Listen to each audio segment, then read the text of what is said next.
I'm Cal Newport, and this is Deep Questions, episode 183.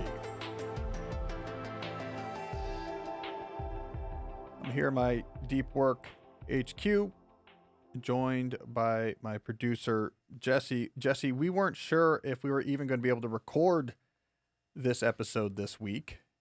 I have a crazy schedule. It's not really crazy. It's just a schedule that has me on campus most days, all day. So it gets in the way of our podcast recording. So we didn't even know if we'd have time to record this episode. So what we were able to do is we're squeezing this in. We're doing a shorter form episode. Now, I know I always tell Jesse, people don't know this. I tell him at the beginning of every episode, we're going to be quick today. We never are. But today we have to be because we have an actual sort of Damocles time limit hanging over our head here. So we're going to be quick, 45 minutes in and out clean. We're going to slip this in. And then Thursday's episode, we're going to do a classic episode from the vault. So you'll get to hear a classic episode from the vault. We didn't have time to record both, but I think you'll enjoy it. You know, Jesse, I'm noticing from my letters and the statistics we get, that there's a lot of people now who are going back to the beginning of the show and trying to work their way forward. So more and more people, I would say typically like, oh, these old episodes, most people weren't around then, most people didn't hear them, but people are going back and playing through the old catalog because we're honing in now on, I don't know, I'd say around 100,000 downloads a week. But no one episode is ever going to get more than 20-something thousand downloads in a given week. So like actually most of the downloads in a given week are not for that week's episode, people that are doing the trip down memory lane. But we'll select a good one from the archive, the play for Thursday. I'm always a fan when you talk longer because I think your audience wants you to talk long and wants to know what you have to say. So that was always the case even before I started, helping out with the show. Oh, I know. Yeah, I don't know if going shorter is good for the show. That's just my schedule stress. Yeah. I'm always like, we're going to get this thing down short. We're going to get the footprint small. I think in this fantasy world in which I just sort of like walk by the studio on my way to somewhere else and Jesse puts a mic in front of me and without breaking my stride, we do the episode. No, I love it once we get going. But whenever I'm moving around the Jenga pieces on my schedule, I'm like, the more we can contain the recording, the more time we have to do innovation and writing. And so I always joke about that. But today we actually Joe, the engineer, is on his way. We're fixing some of our sound issues. So we have to be ready. So we're actually going to stick to it. We'll stick to it this time.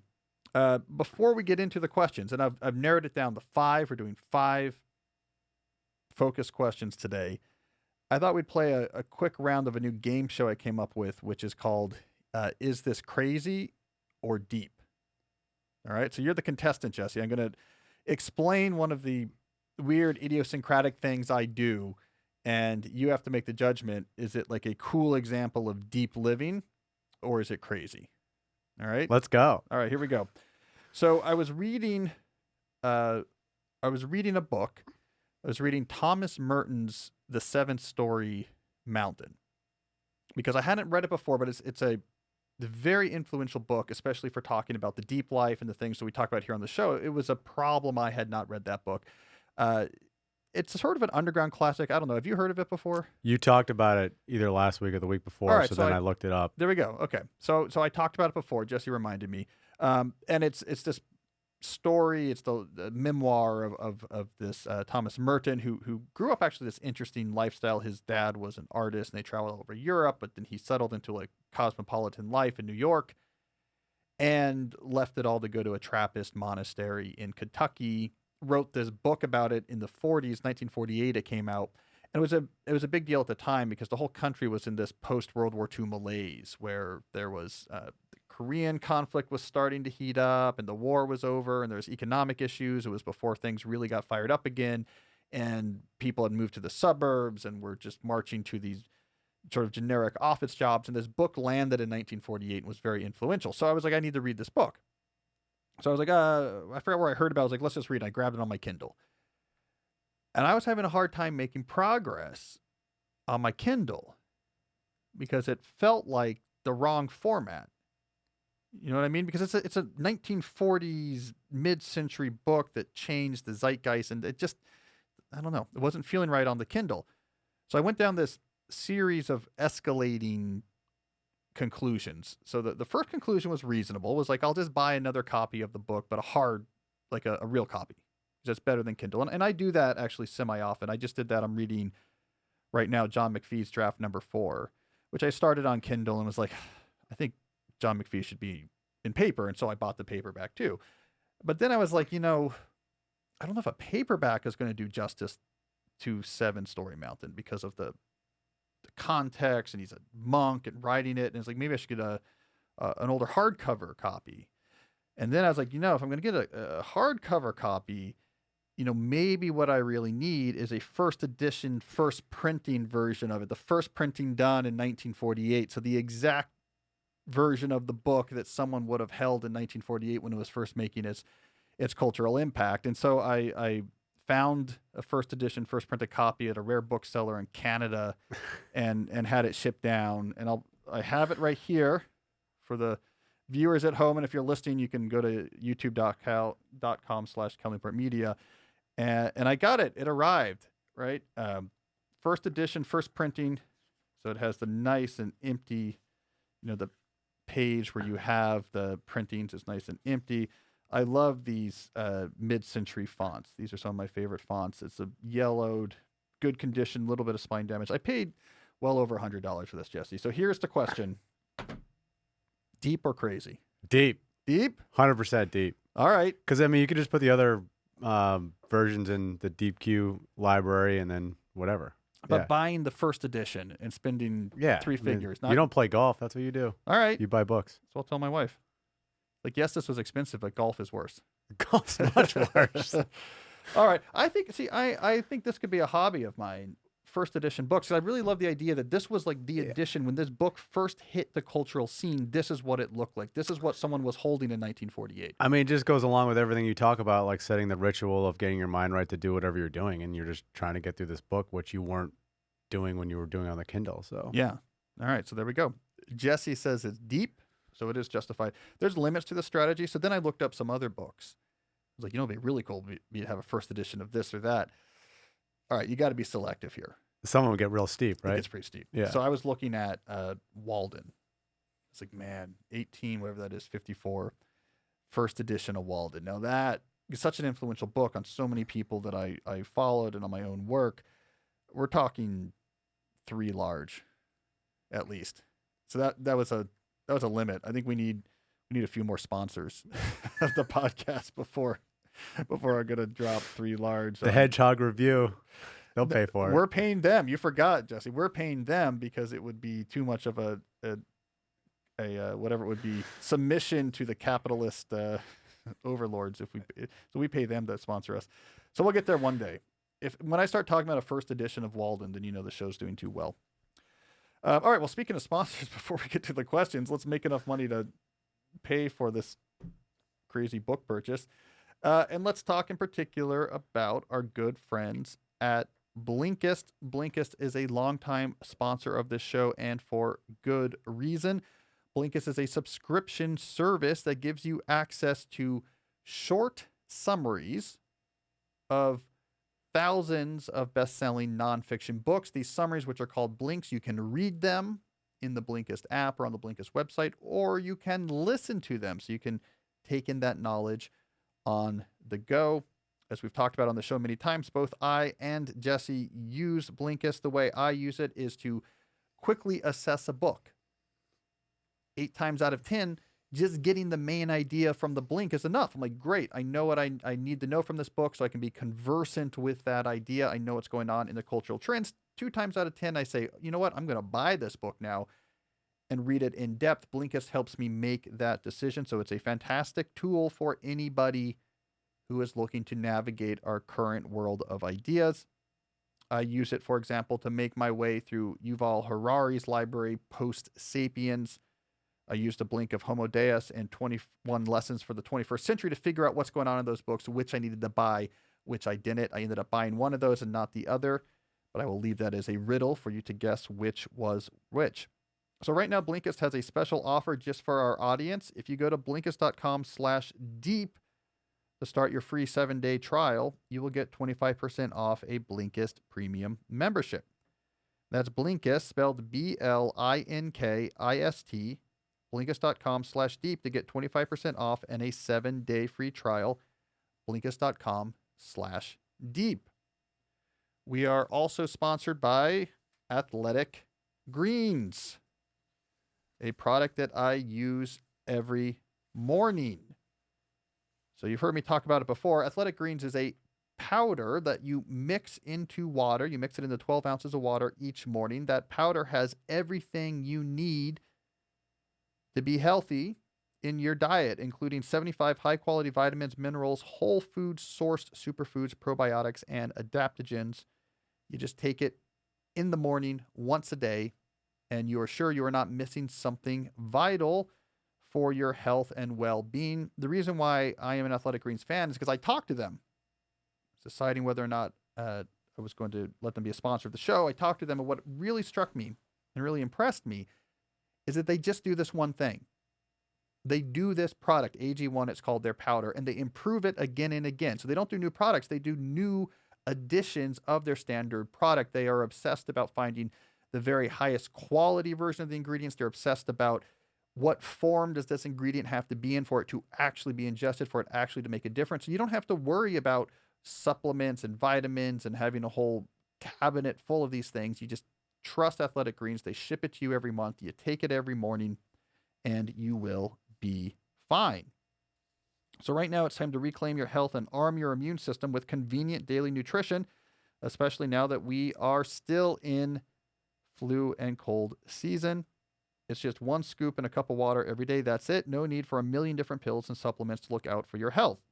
So to make it easy, Athletic Greens is going to give you a free 1-year supply of immune-supporting vitamin D and 5 free travel packs with your first purchase. All you have to do is visit athleticgreens.com/deep. Again, that is athleticgreens.com/deep to take ownership over your health and pick up the ultimate daily nutritional insurance. All right. Doing good. I'm checking our time. 45 minutes today. You will see. You will be impressed as this show comes in for a landing on time. Let's do some questions. Our first question here is from Madalena, who says, are you familiar with perfect practice makes perfect?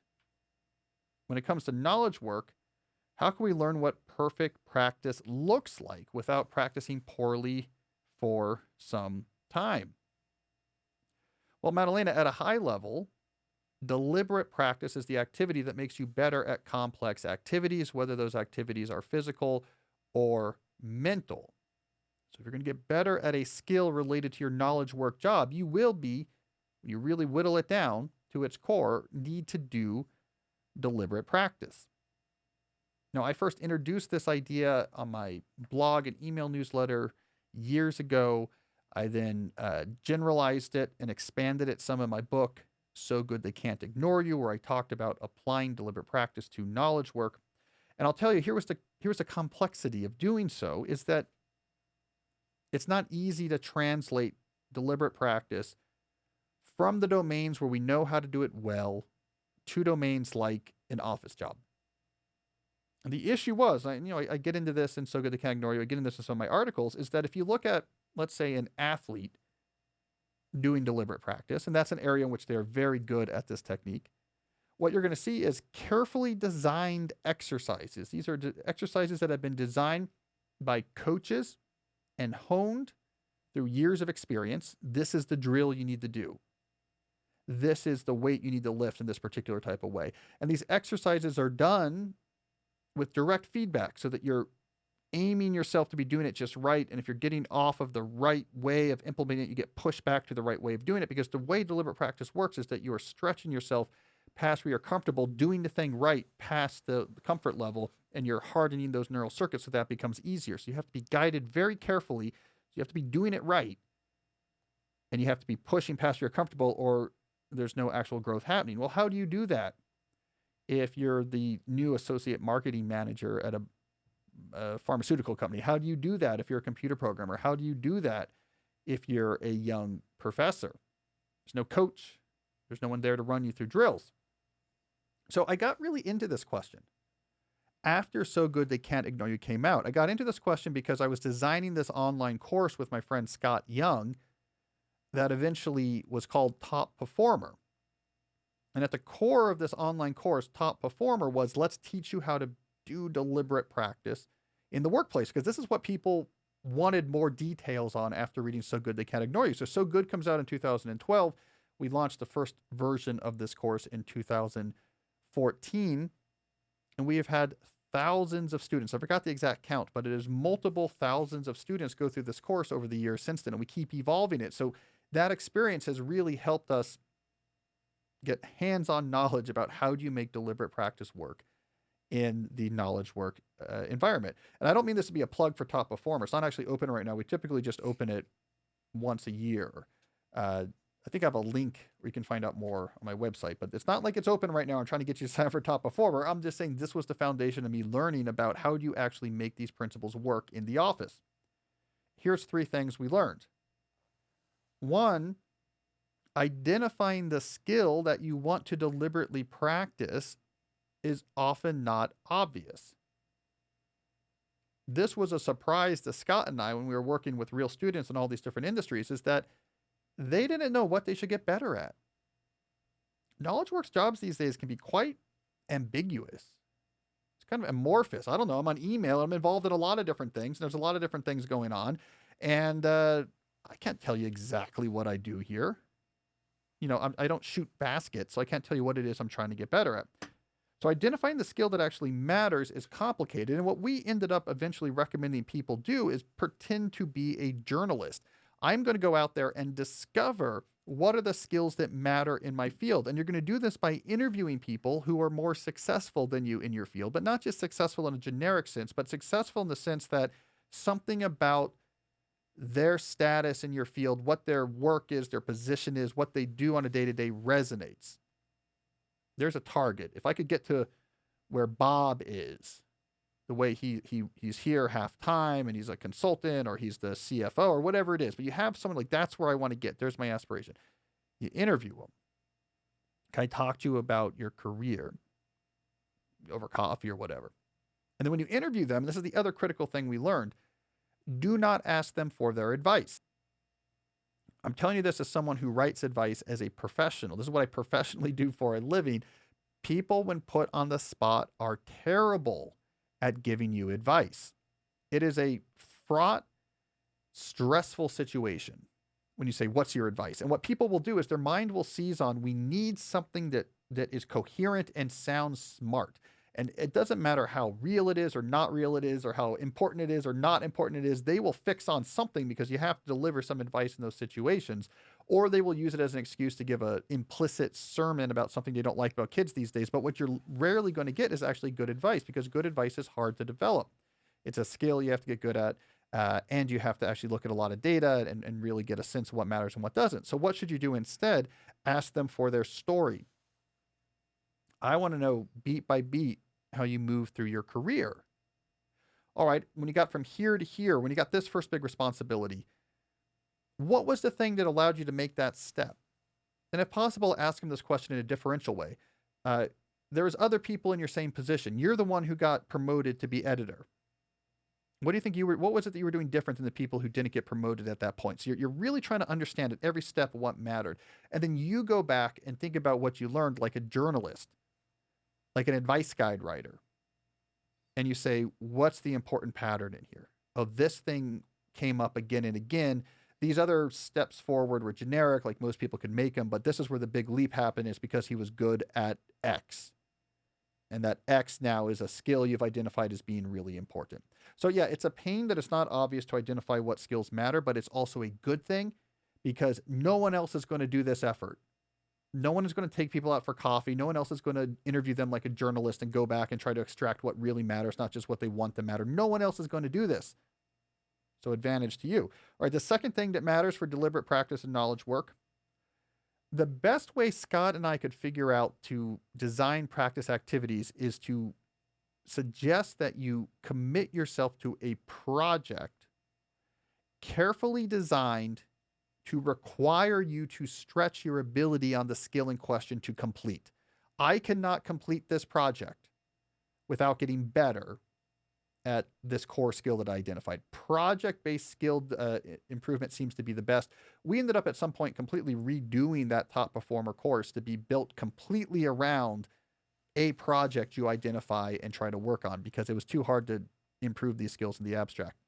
You need a public commitment to this project. So you've told your boss, they're expecting it. Someone's waiting for it. Someone's going to evaluate it. If it's bad, they'll be upset. You need those public stakes, because that's going to simulate the coach feedback. And it's going to push you, okay, I'm going to push myself to try to stretch and do well, because I don't want to embarrass myself. I don't want to renege on the promise I made to my boss. I don't want to upload this thing into GitHub like I claimed I would and have people laugh at the code. So publicly commit to a project that will force you to stretch with the skill in question. It's the best we could come up with for simulating the type of practice a coach would run you through for another type of skill.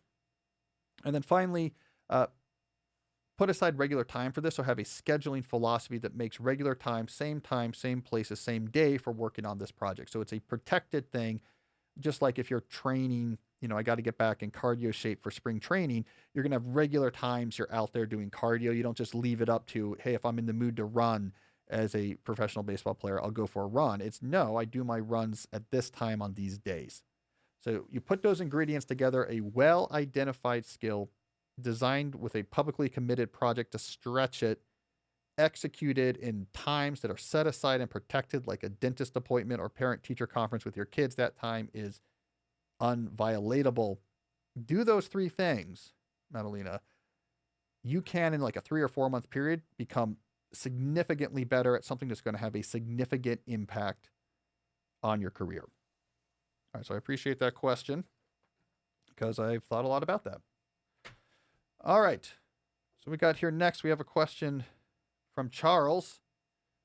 This is a question that will get my fellow nerds in the audience fired up. The same people that ran me over the coals for missing up Brandon Sanderson and Patrick Rufus. Those same people are about to get upset again, so beware, Jesse. Charles says, Cal, does the experiential difference between writing code in a modal editor like Vim or Emacs versus doing so in a GUI editor like MFT Visual Studio or Eclipse inform your thoughts about context continuity versus context shifting? Do your views on context inform any best practices for using source code editors? I'm going to send that as a book proposal to my agent. Just because I think it'd be funny if I was like, Lori, I've got a great idea for a book. I'm going to blow the lid off the contextual continuity impact of modal source code editors versus GUI source code editors. We are going to blow the roof off this thing. Think like Seymour Hersh, but like if he was a really specialized computer programmer. I think she'll enjoy that. Speaking of, okay, and Charles, I'm going to get to this in a second. And audience, I'm going to generalize it to not be about source code editors, so don't worry about this. But speaking about sending agents bad proposals, I appreciated, I was listening to an interview with Michael Pollan, and he was talking about his agent, who is supposedly like famously brash or blunt, right? And he was talking about years ago, Pollan had written Second Nature, his first book, big success. They gave him a big advance for a second book. The second book becomes Place of Your Own. I like Place of Your Own, but it didn't do well. It's about architecture and him trying to build a cabin. So his third book is really important, because at this point he had left his editorship at Harper's.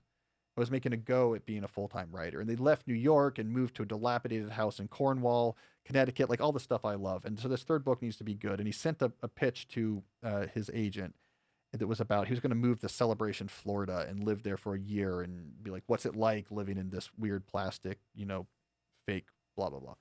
And he says his agent called him, didn't say hello or hi, Mike, or whatever, just started going, boring, until he got the hint. So I think I would have that reaction if I pitched the book on source code editors. All right, but Charles, let me get to your question. By the way, I was asked this question, a version of this question, in my interview at Georgetown a decade ago. Not modal versus GUI, but within the modal world, I was asked, Vim or Emacs. So it's a key question. And the thing is, the answer I gave them, which is the immediate answer I'll give you, Charles, is that I'm a theoretician. So I don't know. I don't write code. I mean, I know how Emacs works, but I don't write code. I don't do useful things with computers. I solve theorems. And so I'm worthless to that. But there is a more general question lurking that I find really interesting, which is when we're talking about software tools writ large, there is a tension that I don't think we understand or talk enough about between easy and effective. So for non-computer code people, these modal editors like Vim or Emacs, like in particular Vim, are not easy to use. You know, they're line by line editors, they're text based, and Emacs is a little easier, but with Vim, you know, if you want to write, like you actually have to do a command that says I'm inserting text right here, like a keyboard command. So it's not just a GUI like Microsoft Word type editor. And you have to memorize lots of complex key combinations to do almost anything. But it's this very direct connection between like I want to put this line of code here now. Good, and locked in. Now I want to do this. Like it's very bare bones, but powerful, but you have to know what you're doing. It's very intentional. And then there's these modern code editors like Visual Studio or like Eclipse, which are like Microsoft Word on steroids. It's everything is visually around your code and all the different files that are dependencies while you're writing code. It's trying to make suggestions about what you're trying to type and underline things. Like, could you put better code here? I can automatically fill this in for you. Like, it's all about making the individual things you might do as a coder as easy as possible in terms of like reducing friction and making everything visual and available. And there's a big war, Charles calls it an editor war, about these things. But we see the same issue in a lot of software. A shift away from software that is focused like a laser on doing one thing towards these sort of bloated packages where everything is possible and there's all of these automated tools to sort of help you and hold your hand and pull you along, that you should be able to just sort of stumble into the software and pretty quickly be able to make some progress. So I think about easy as meaning the software simplifies the energy and concentration required to execute individual desired actions, while effective means the software is lined up with the way your brain operates to try to extract as much value as possible from your brain. I don't care if it's easy. What's going to let you write the best code in the end? I think easy is overrated. Effective is often ignored.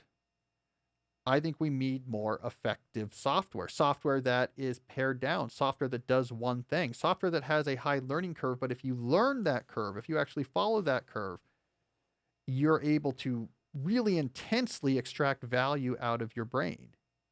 If you look at a product like MATLAB or something like this, you know, it's kind of a pain to learn how to use MATLAB, but for mathematicians or physicists or engineers who learn it well, they can extract a lot of value out of that tool. That is effective software.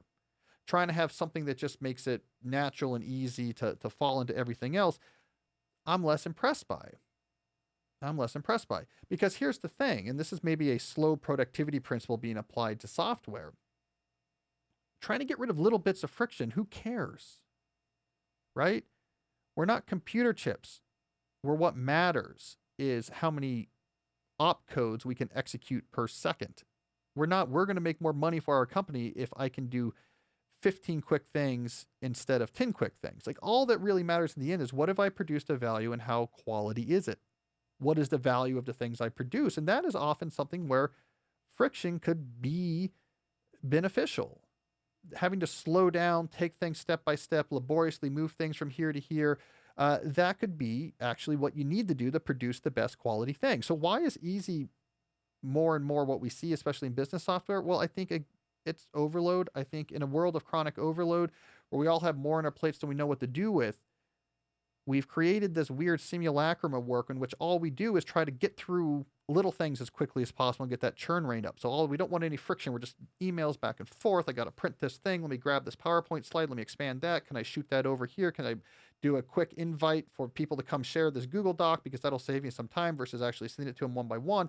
It's all about just churning through overhead activities quickly because we're overloaded and there's more than we know what to do with, and we're stressed, and the only metric we have for progress is we're churning through things. But in a world without chronic overload, or I'm working on one thing at a time, I don't have too many things on my plate, then I don't care if it's slow to change the format of this thing. I don't care if it's slow to get a copy to the 3 people that need to see it. Who cares? Is the thing I'm creating really good? And so effective is not the same as easy. And I think that is a principle that we need to think more about. And if we embrace slow productivity in general, then this is a specific consequence when we look at the world of software. So I like old school software. John McPhee has this crazy old software called K-Edit that he uses to write his articles.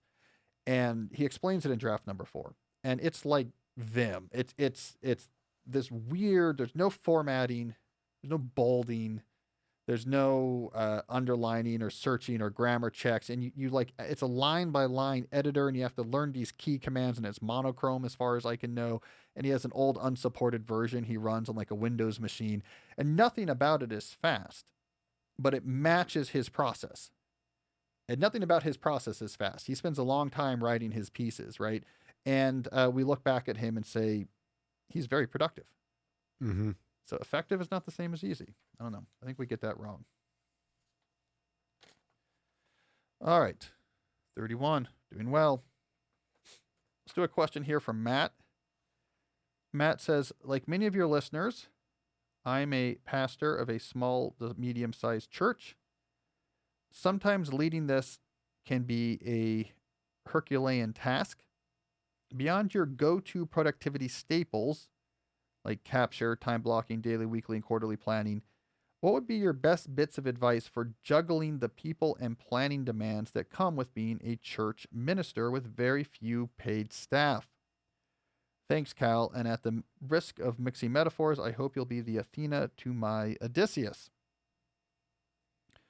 Well, Matt, I think there's a lot of people in your situation, not necessarily a pastor of a small church, but someone in charge of a modest-sized organization in which they do not have a lot of administrative or support staff to lean on. So a lot of things fall on their shoulders. So it is very easy in that situation to get overloaded and overwhelmed. So how do we get out of that beyond just tuning up your productivity, multi-scale planning, the stuff I normally talk about, the stuff I talk about in my time management core ideas video? What else matters when you're in the situation? I'm in charge of a lot of things. I'm overloaded. All right, so there's 2 things I'm going to recommend that you add to your toolkit here, Matt. One is to get more of an obsession about context shifting, especially when it comes to dealing with people. So dealing with your parishioners, dealing with the various committees that help run the church, moving away from an environment in which communication is ad hoc and unscheduled. Because you have a lot of people you have to communicate with. You have to be in touch with your flock, so to speak. You have to be in touch with the other people who help run the church. You don't have the ability to say, I don't do that anymore. I'm not there for my parishioners. I'm not going to talk to the stewardship committee. No, you have to talk to all these people. If it's ad hoc and unscheduled, you will be forever context shifting. Forever, I have to get back to my email. There's asynchronous back and forth conversations happening that I have to keep moving. My phone is ringing. People are stopping by.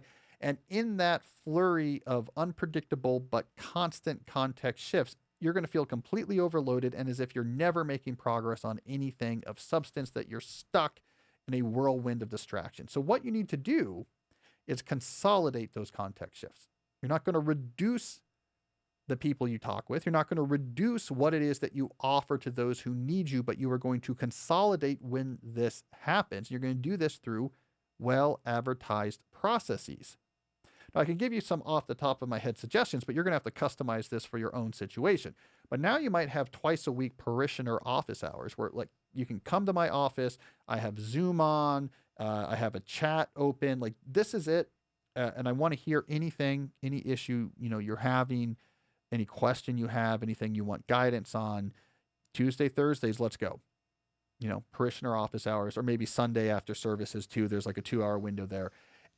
You're taking a lot of necessary communication with your parishioners and now consolidating it. Are they going to be upset? No, they want clarity. Clarity is better than accessibility. Oh, great. It's Pastor Matt. Yeah, so I'm going to swing by his Thursday office hours because I want to tell him about this thing I'm worried about or get his advice on this, or I'll give him a quick call at that time. You also should use a scheduling tool So when something requires a longer one-on-one conversation, have some blocks of time split up into half-hour slots. And when your stewardship committee, your youth director, the assistant pastor like needs you and need to talk something through, you're like, absolutely grab a slot. Grab a slot. You know the link, grab a slot. Let's talk. I'm here. I want to look you in the eye. You can even use a justification here like, look, I'm a leader of this organization. I want to be here to help people. I want to look you in the eye. Like let's get out of email. You let's sit down in my office and we'll talk things through. It'll actually make you seem more accessible, but you're consolidating. And all of that asynchronous back and forth communication, drop-ins and random calls that are requiring 15, 20 context shifts every 6 to 10 minutes throughout your day, all of that goes away. And now there's just periods where you're in your office. And you're like, people are here, people are coming in, and I'm working on shallow stuff when people aren't here. It's predictable. You know what's going to happen. People feel like there's structure. People feel like there's control. But you're not constantly running around. So I think that's going to make a really big deal. 2, I'm going to suggest be very wary about chronic overload. So you're going to get the sense of chronic overload, that despairing feeling when your mind perceives there's more things that it needs to plan for and execute than it can easily imagine doing. So you want to fight against chronic overload. And to do that, a few tricks you can do if you can't just drastically reduce what's on your plate is, one, you can, to the extent possible, automate regularly occurring small things. This person does it, this system does it, I always do it in this half hour on these days. It doesn't make those tasks go away, but it takes it out of that status in your brain where you feel like you have to plan and or it's going to require a plan, it's going to require you to think about it at some point. It changes it from an open loop to a background activity. If you walk your dog every morning before you go to work, you don't think about walking your dog as one of these things on your plate that you have to schedule. It's just something that you do. So you automate to the extent possible the small things so they can't lay claim to the planning portion of your brain. It says, I don't have to worry about that.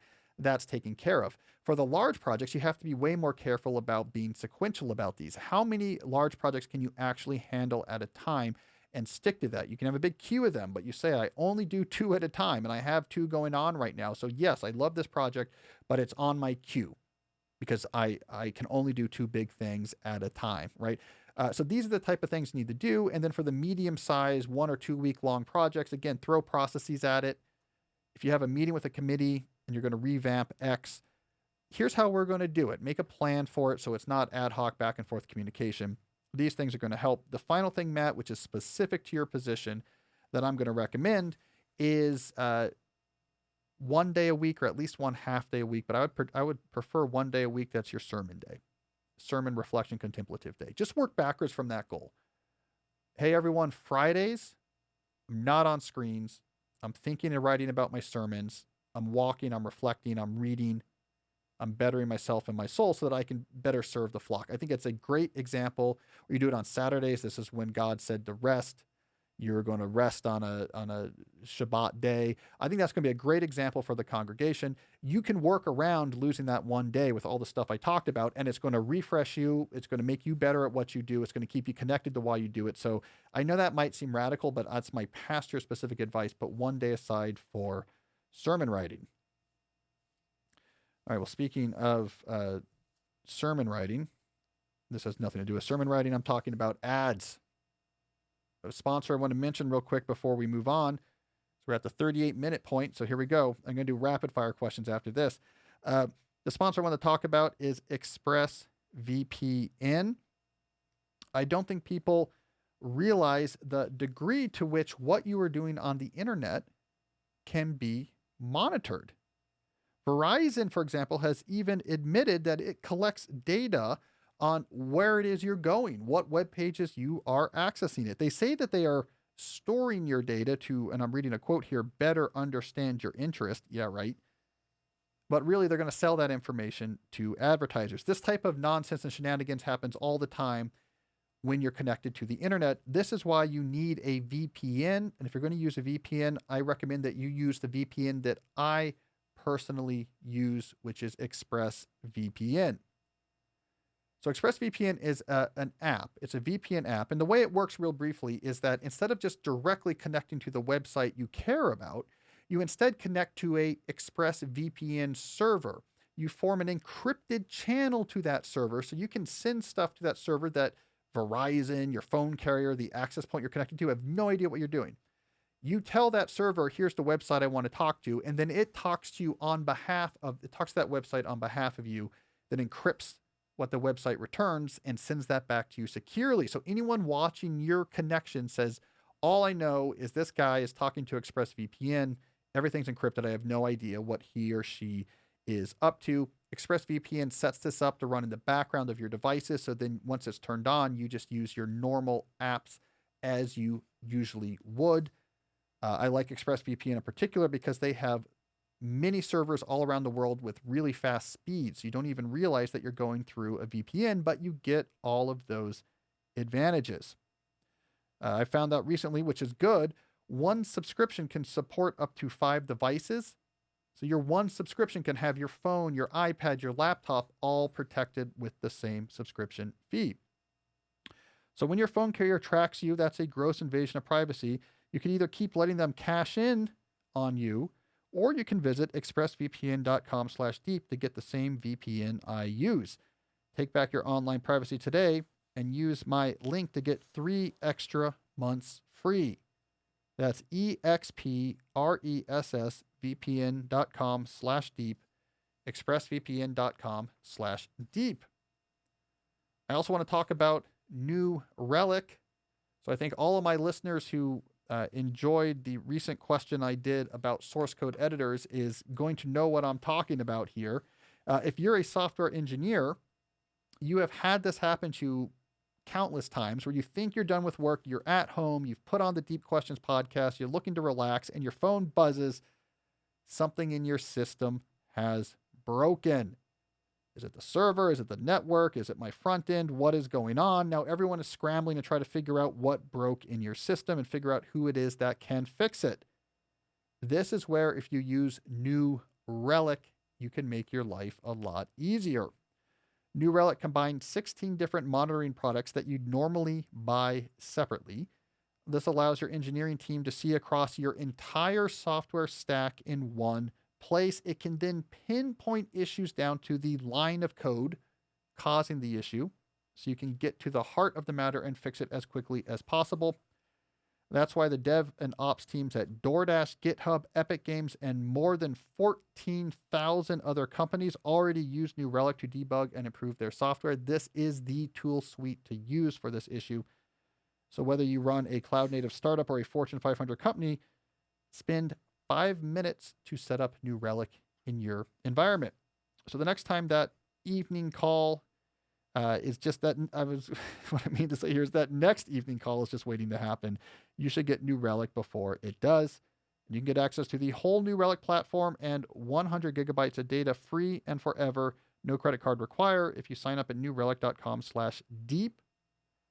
That's NEWRELIC.com/deep. newrelic.com/deep. All right, Jesse, we are down to a couple minutes to my promised time. I'm going to do it. And I'm going to do it by being very fast with my questions. And to make that even more exciting, somehow lost my questions. Oh, here we go. Behind the scenes, guys, I have so many papers. We're very old-fashioned right here. So my desk is just full of papers. All right, rapid fire. Got a question here from Kobe. Should I solely focus more on developing my skill set as a stock investor to the point where my skill set cannot be ignored, or should I build my skill set as a stock investor and at the same time continue to teach live courses on stock investing? It's getting to a point where I feel like I have to convince people to join my program, and that's getting draining. All right, Kobe, my general answer is focus on the stocks. All right? Focus on the primary thing you're doing, which sounds like it's stock investing. The course is a side hustle that do it at this point only if it was entertaining or relaxing. You're finding it draining. Focus on the stocks. Presumably, if you're good enough at the stocks to be able to teach a course on it, you should be making more than enough money from the stocks to not need the course financially. If you need the course financially, then you're not good enough at stocks to teach that course. So I think we've got a great self-referential solution here. My tough love specific answer, however, Kobe, is you're not going to teach yourself to beat the stock market. Let me tell you this as someone who comes out of elite Ivy League schools where I've watched people go off to prop trading desk at Wall Street firms. The very smartest people in the world are incredibly well compensated to do nothing but spend all day training and executing the best possible plans to make money on the stock market, and even they can't consistently do it. I had a friend in college. I remember talking to him about his job a few years out of college. All he did was had CEOs, a small number of CEOs of publicly traded companies, and his whole job was to listen to every public announcement or discussion or conversation they ever have and really learn the nuances of this individual person so they could pick up just subtle edges in what's going on with this person's company. You're not going to learn some momentum trading technique on the internet that's going to have you consistently build the market. You are probably the sucker there. And so that's my tough love thing. Invest in index funds, put your time and energy into other ways of making money. All right, one more question. Poseidon's Trident says, you mentioned a lot of concepts and influences from the military. Is there anything you agree with from the military, modern military, relating to lifestyle design or disagree with? Who else do you look for? What else has influenced you from the military world? So I've jotted down here, Poseidon, 4 things I've seen in the military world that have had some influence on me. So I'll just go through them real quick. 1, have a creed. So military, especially elite military units, are really big at, let's be clear, this is our code, this is our creed, this is what we do and what we value, even if it is hard, and they clarify it so they can work off of it. I think Jocko was actually involved in crafting the Navy SEAL ethos in the 1990s. I think it was Jocko, maybe it was Mark Devine. But knowing what you're all about so that you can stick to that, I think that's a critical idea, especially when times get hard. You can fall back on your creed and get value out of, I stuck to my code and my creed. Otherwise, you're bouncing all over the place and just sort of taking each moment as it comes. 2, serving others is everything. This is the main lesson of anyone you talk to that fought in any war. Go back and read about World War II. For more modern conflicts, read Sebastian Junger's book, Tribe. Talk to anyone who has been in active warfare. They say it's all about the people around me. Risking my life, everything is around the people in my unit. The people in my unit and protecting them, trying to be there for them, trying to serve them. It's incredibly powerful. It goes deep into our wiring. It's something I think we could all learn. Serving others is everything. Way more important than accolades, way more important than getting a lot of likes, way more important than your TikTok video picking up or trying to impress people. Serving others is what we're wired to do. War makes that really clear. Idea number 3, embrace the suck. This is a Navy SEAL idea. Brent Gleason wrote a book with that title. One of the core things they teach you in Navy SEAL training is to be very comfortable with being incredibly uncomfortable. So I can be very uncomfortable, and that's okay. It could be sleep deprived, my skin's abraded, I'm exhausted, my muscles are barking, I maybe have a stress fracture I'm not telling anyone about, and I'm still going to execute. I can still compartmentalize and execute. Obviously, that's critical if you're going to be a special operations operator, but I think it's important for life in general because hard stuff happens. And you kind of have 2 choices. Either you are going to obsess about it and fall apart, or say, okay, this is hard, I feel bad, what's next? Hoo-yah, or whatever it is that the SEALs say. I don't know if you heard about this, Jesse. Earlier this year, it was terrible at BUDS training in Navy SEALs. One of the things they do that make you really uncomfortable during Hell Week is they call it getting wet and sandy. You go into the ocean, and then they make you roll in sand until every inch of your body is covered in sand. And then you have to go and, do a lot of exercises and terrible stuff. So you're just completely uncomfortable. And so your skin is all just ripped up and abraded. Well, there was a unplanned release of like sewage or some contaminant got into the water off of Coronado, and like the whole SEAL team was hospitalized. They all got terrible staph infections from the water, and one of them even died. It was terrible. That happened this year because the reason why their whole bodies was abraded and bloody was because that's the core of the training. Little known fact is I have Jesse do that once a week just to try to make sure that he's completely sharp for doing the show. I say, come on, Jesse, get wet and sandy. Oh, man. Okay, and the last thing, and you've heard me say this before probably, is discipline is freedom. This pops up in a lot of places. That's Jocko's phrase, but Admiral McRaven has Make Your Bed, his best-selling book. You see this a lot in military context, which is Discipline in the moment seems like you're placing arbitrary restrictions, and wouldn't your life be happier if people just left you alone? But discipline is the foundation for freedom. Is how you teach yourself that you have efficacy, that you have control over your life. It's what allows you to uncover and pursue options that are important and stick away from the things that are going to hurt you. The disciplined life is often a life where you feel more confident, you feel better about yourself, you feel more resilient. Obviously, you don't want to push it to an extreme. If you're David Goggins, it gets a little bit out of control. But discipline should not be demonized. And I think the military is great at that. You're going to do arbitrary things in a disciplined fashion because when it comes to the non-arbitrary things, you need that foundation. And there's a reason why they do that, why they shine their boots and make their beds. It matters. All right, Jesse, 5 minutes late, but that's pretty good for me, right? 50 minutes? Great. Pretty tight. Good stuff. All right, so we got to wrap this up. Thank you, everyone who sent in your questions. We'll have a classic episode on Thursday, but then, God willing, I will be back as normal the week after. If you like what you heard, you'll like what you see at calnewport.com. No, not calnewport.com. YouTube.com/Cal Newport Media. Video of this full episode and every question that I answered. You can also read my weekly newsletter that you can sign up for at calnewport.com. Until next week, stay deep.